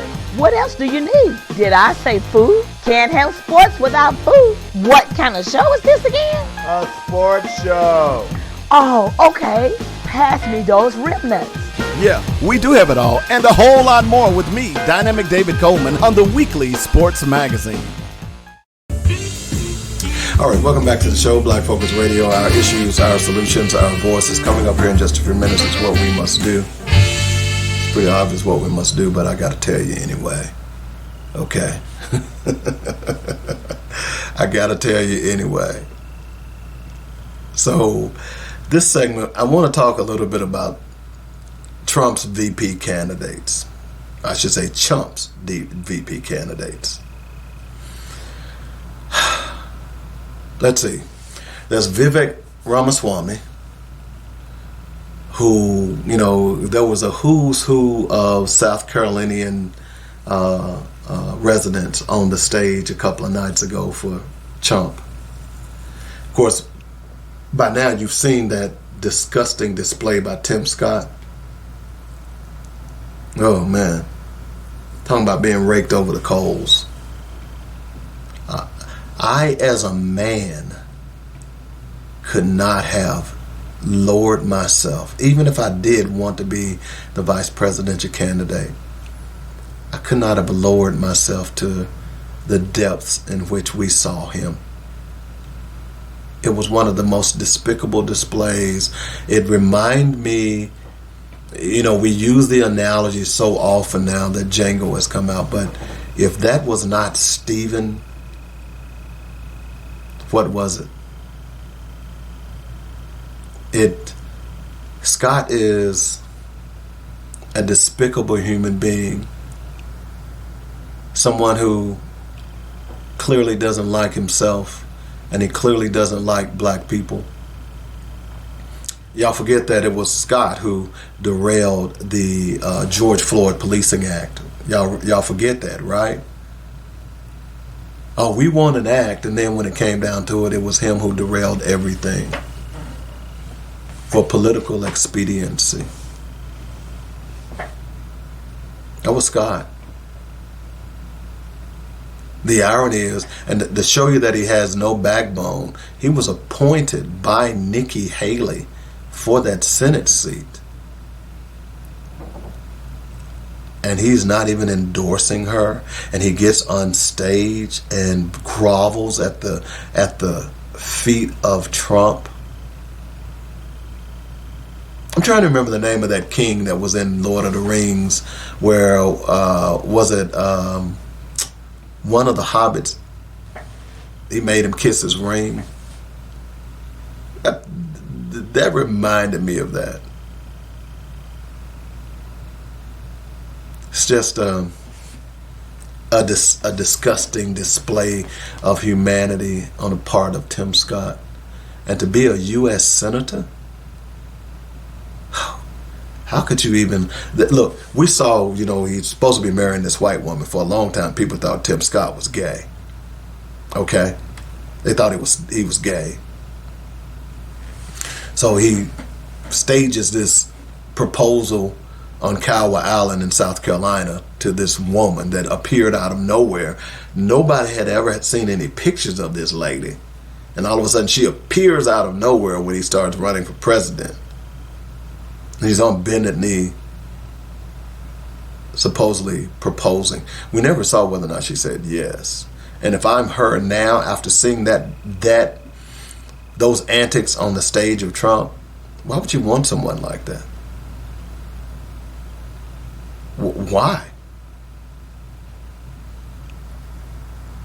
I mean, by the way, when he kisses you, does his beaver teeth cut your lips? I'm sorry. Just utterly ridiculous. It really is. Just utterly ridiculous. Okay? I can't believe that. I just can't. It's sad. I'm embarrassed for the brother. I really am. I'm embarrassed for him. To be totally honest, it's just an abomination. Oh, wow. Okay. So, moving forward, what can we do? What should we do? Y'all tell me. I'm at a loss for words. Vivek Ramaswamy, same. Even Ron DeSantis.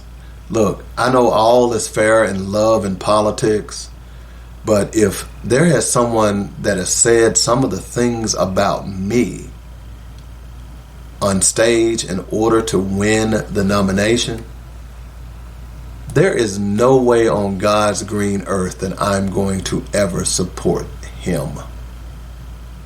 And especially this one. But y'all are. Y'all don't seem to care. It's okay. Vivek, you're not going to get the vice presidency. That's what you want. I would be stunned. In fact, Donald Trump knows his constituency would not allow that to happen. There's a reason why he's using Nimrata's real name as opposed to her name that she decided to go by. I wonder if he came to her and said, "Hey, Nikki, you know, I was just playing with you while we were campaigning. I was wondering if you want to be my running mate." Would she say yes? Would Nikki Haley say yes? Wouldn't that be a joke?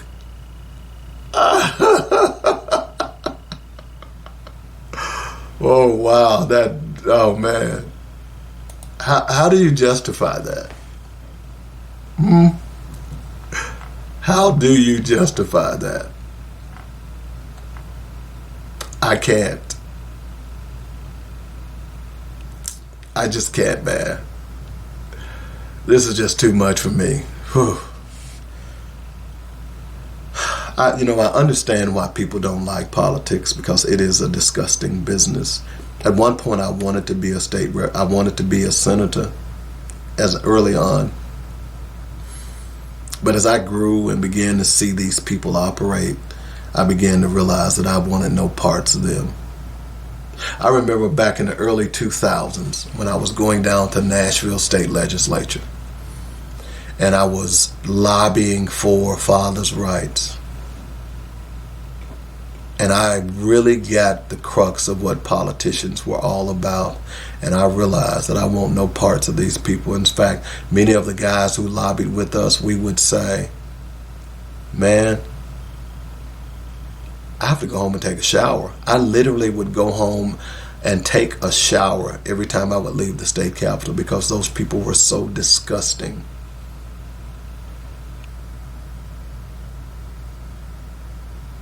I'm being real with you.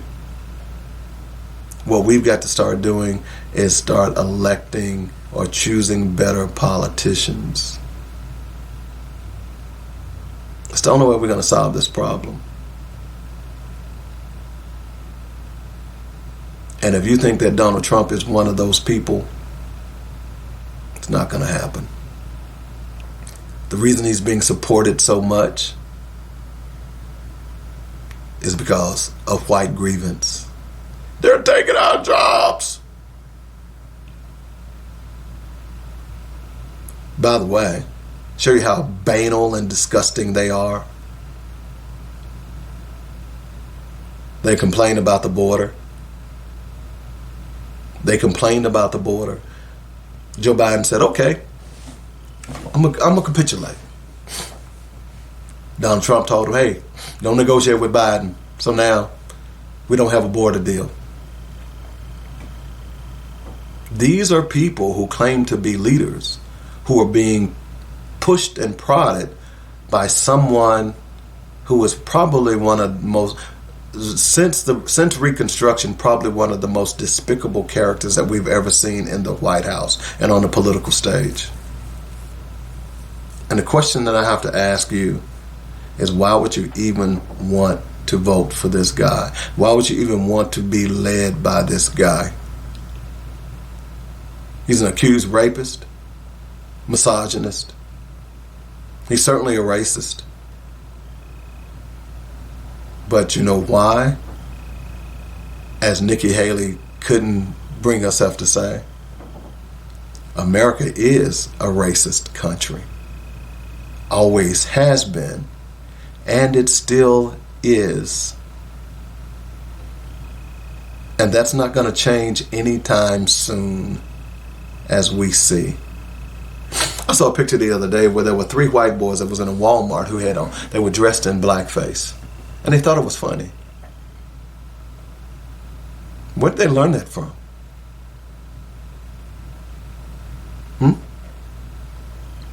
Why would a young person today be walking around in blackface knowing its history?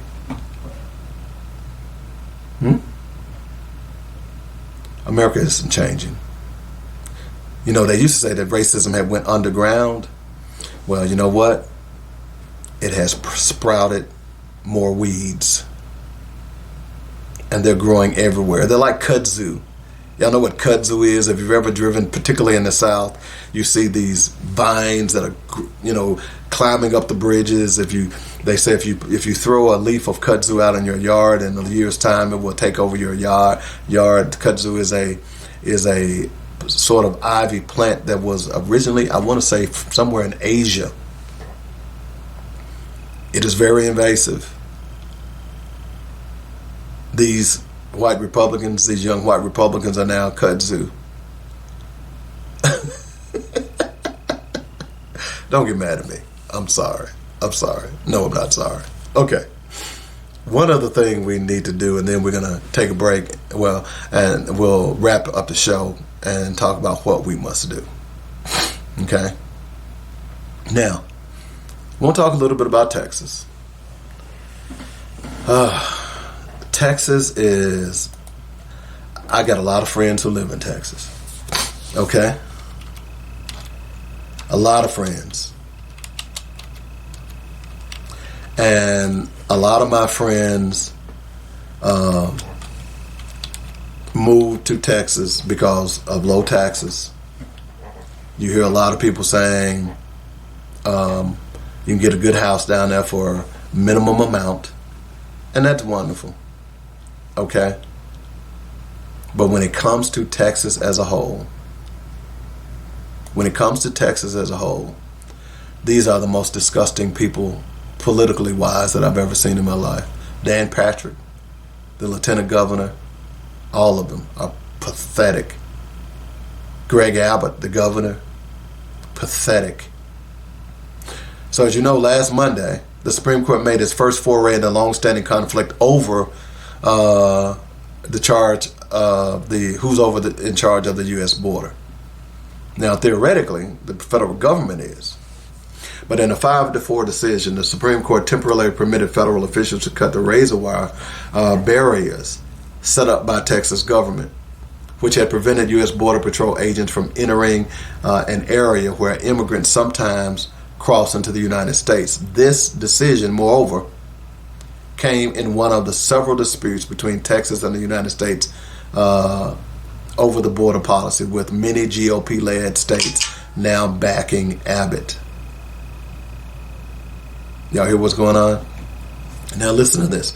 Under existing law, it is well established that the federal government is in charge of nearly all questions of immigration policy and may override state immigration policies that conflict with its goals. As the Supreme Court said in Arizona versus United States in 2012, it is fundamental that foreign countries concerned about the status, safety, and security of their nationals in the United States must be able to confer and communicate on this subject with one national sovereign, not 50 separate states.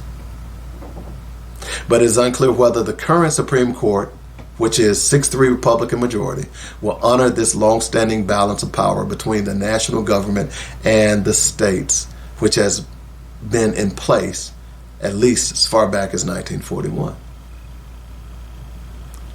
So what this has set up is, and you've heard white nationalists saying they're going to Texas. We're bringing our guns, and if they do anything, we're going to shoot to kill. Do y'all remember Waco? Do y'all remember David Koresh?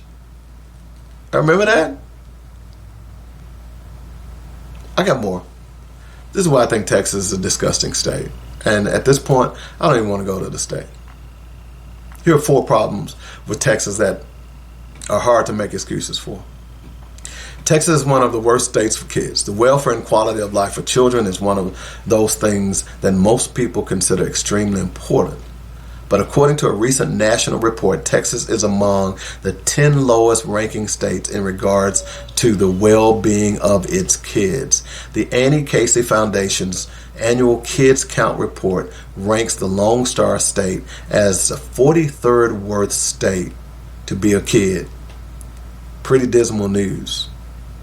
The trend hasn't improved much in years despite a healthier state economy relative to other parts of the country. The study analyzes data from 4 categories: home income, health, education, and family and community. Remember the story we talked about a couple of weeks ago where it was exposed in a committee hearing that the school voucher program that Texas is trying to put in place would give rich people who could afford private schools up to $80,000 of taxpayers' money?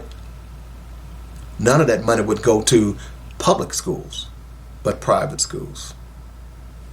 Remember that? I'm just saying. There's more. The state government screwed its residents out of better health care coverage. When the country passed the Affordable Care Act, a lot of people flipped out, spinning tales of death panels where the fate of elderly and ill folks would be decided by some penny pinching committee, or bought into other apocalyptic scenarios.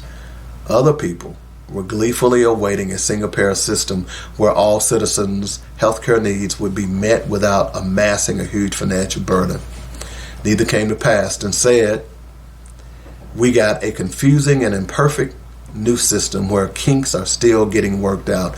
Texas politicians, including the then governor, Rick Goodhair Perry, decided to deny residents of the state an enormous federal Medicaid program, which would have gone a long way to filling many gaps in health care coverage.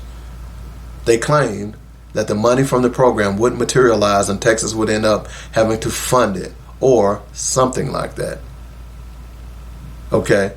That gets pretty thick and hard to translate. It really seems to be the case of silly defiance. That's Texas. Okay. Let's see. I think there's another one on here. But I think the point I want to make to you guys is that Texas is a piece of crap. And the politicians in Texas. Remember Uvalde? Well, who's going to be held accountable for Uvalde? Anyone? Bueller? Anyone? I'm just asking for a friend here. Because clearly, no one is telling you all or talking to you all about these issues. No one seems to care. Your politicians certainly don't care. And why you all keep electing Abbott is beyond me. One other thing before we get to what we must do. Y'all know that Sarah Huckabee Sanders is on the short list for Donald Trump, right? Now, how many people she gonna bring to the table?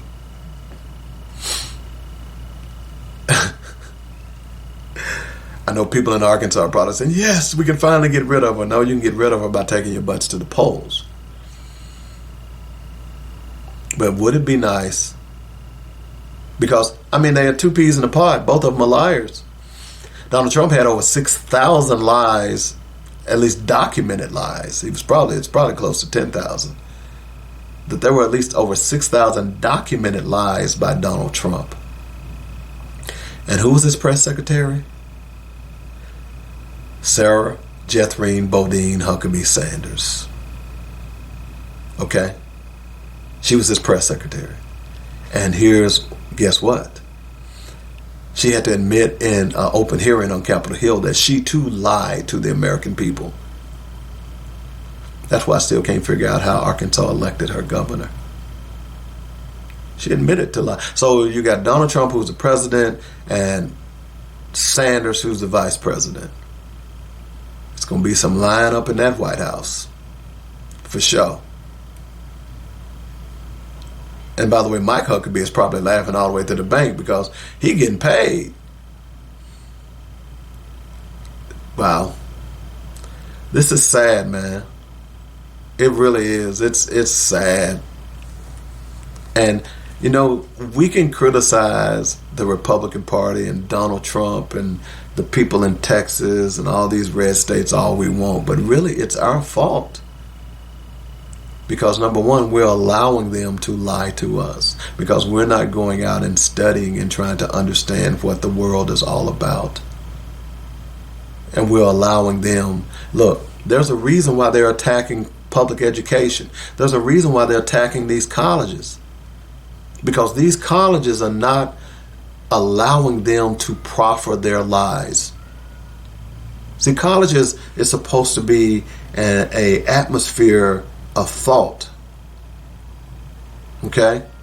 And see, once you become educated, you are not subject to the lies that are being taught by some of these people, or at least they're putting out by some of these people. Go look at the demographics of Republicans and Democrats. There's a reason why a lot of these poor Republicans talk about elites. Because you didn't go to college. And look, you don't have to go to college to be educated. But some of you all can't even read. Some of you all don't even know what the Constitution is all about. Some of you all don't even know that when the Constitution was written, it said that black people were 3/5 Hebrew.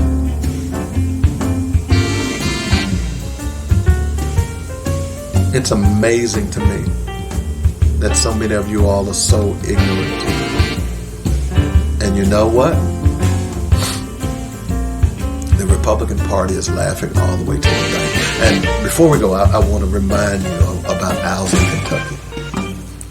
You know, back when the Affordable Care Act came about,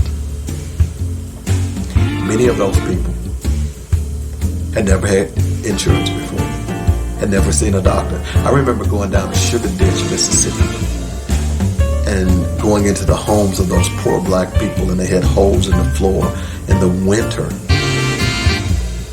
There was a young lady there who had never seen a prenatal care doctor, and she was 4 months pregnant.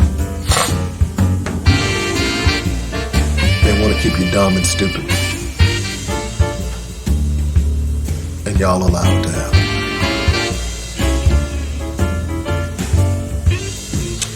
We got to take a break. Our last one of the show is what we must do when we return.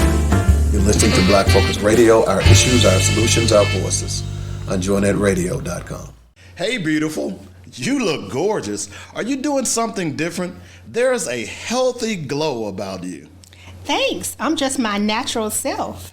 Come on. What's your secret? Okay. Since I found SkinTentional.com, I've been getting a lot of those comments. SkinTentional.com? Yes. SkinTentional.com is handcrafted, luxurious natural baths and body care products. Crafted for those with a designer's taste for high-quality skincare products, but won't break your bank. From body butter to oils and soaps, SkinTentional has something for everyone, including the man in your life. Get your man some beard balm and oils. And yes, they offer body butters and soap for him as well, without making him smell like flowers. Go to SkinTentional.com and check out their amazing products.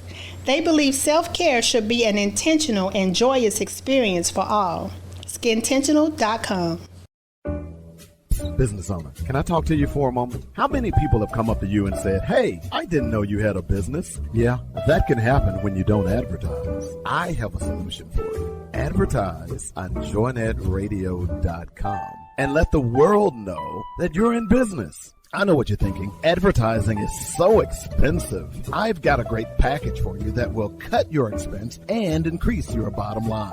It's only $125 for startup and new businesses. Call me, David W. Coleman, at 615-554-0568, and I'll put together a package specifically for your business.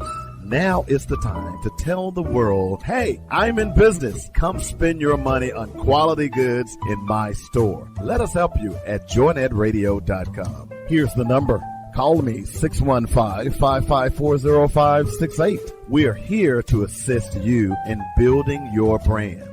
Coleman's Dynamic Products would like to thank you for all the support you've given us over the years. Our growth could not have happened without your purchases and word of mouth to your friends and family. That says you believe and trust us to provide Coleman's Dynamic Products with no fillers and all natural ingredients. We began with our flagship product, Rib Rub, and now it has expanded into snacks, seasonings, salts, rib juice, and pepper juice. We could not have done it without you. I'm David W. Coleman, founder and president, and I want to personally thank you for the encouraging words and support. Coleman's Dynamic Products will continue to be the best dry marinades, seasonings, and sauces you've ever put in your mouth. That's ribrub.com, RIBBRUBB.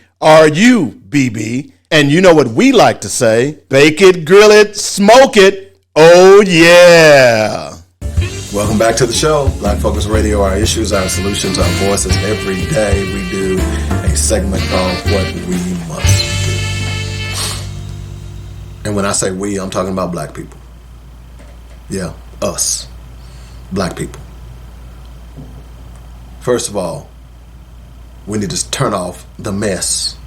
And when I say turn off the mess, what I'm referring to is the mess that you look on social media. Now, I'm not saying you get rid of social media. Some people, you need to get rid of No, social media is here to stay. What you have to be able to understand, or at least know, how to wade through the BS that is on social media. And I talked about this earlier. The Cat Williams, the women on social media shaking their tails, and all this stupidity that is on social media. And if you're going to listen or watch that stuff, take 10 minutes a day to read the newspaper or listen to a news station. More than one. I'm not going to tell you to listen to MSNBC or CNN. Yeah, listen to Fox. I listen to Fox. It's important for you to become informed because, see, an informed electorate is a powerful electorate. An uninformed electorate is an electorate that will fall for anything. And we see that happening on a regular basis now in the Republican Party. So what we've got to start doing is turn off the crap. There's no saying garbage in, garbage out. Part of the reason that our children are so dumb is because they're taking in garbage. I'm going to give an example, and some of you all are going to get mad at me. I posted a video on my wall the other day about a teacher who was substitute teaching, and of course it was satire, but he was calling the roll. And the role was he was trying to pronounce all of these names. And one that really stood out to me was a young lady by the name of LaDasha. Her name was spelled L-A with a dash S-H-A. LaDasha. There were about 10 names that he called. That's what I'm talking about, ignorance, that we don't even know basic grammar. There are a lot of football players that don't even use their first name. I dare you to go out, and these players that have these different initials for their names, go out and find out what their real names are. They're ashamed of their names because we're uneducated. We just allow anything to go in our communities. We used to call that stuff out. We don't do that anymore. And until we get back to that, we're going to continue to suffer. Our people are going to continue to suffer. We're suffering. This is a sad commentary. So what we must do is, number one, we have to re-educate ourselves with truth. Number two, more importantly, we have got to get to the polls. Stop listening to these guys who are rappers, who are entertainers, who are misogynists, who think because they can put on a platform now that they can tell you that something is a conspiracy theory. So, oh man, don't vote for that. Don't go for that. But see, they're sitting in their nice mansions and driving their nice cars, and you're sitting in the hood dodging bullets. If they were really concerned about the community, the millions of dollars that they're throwing away on cars and houses and ice and drugs and sex, they would take that money and bring it back to the community and build schools, community centers. Coming home just for Thanksgiving and giving away turkeys does nothing. That's one meal. We've got to be more conscious. We've got to get to the polls. And we got to start re-educating our people. That's part of the reason that I decided that I was going to get back into motivational speaking and start the Teenage Survival Kit. Because some of the people my age are already lost. We've got to start. We got to start getting to our young people before some of this mess on the internet and in music gets to them. Because if we don't, then we're going to lose another generation. And that's what we must do. I hope you have a great day. I hope you'll continue to listen to Black Focus Radio. Please like and share. Subscribe. We're on Facebook, YouTube, Twitter. No, we're not on Twitter. Facebook, IG, and YouTube. Spread the word.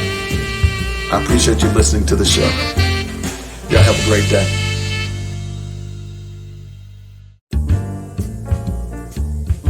You've been listening to Black Focus, where we discuss our issues with our solutions and our voices. Join us every weekday afternoon at 1 p.m. on joinetradio.com.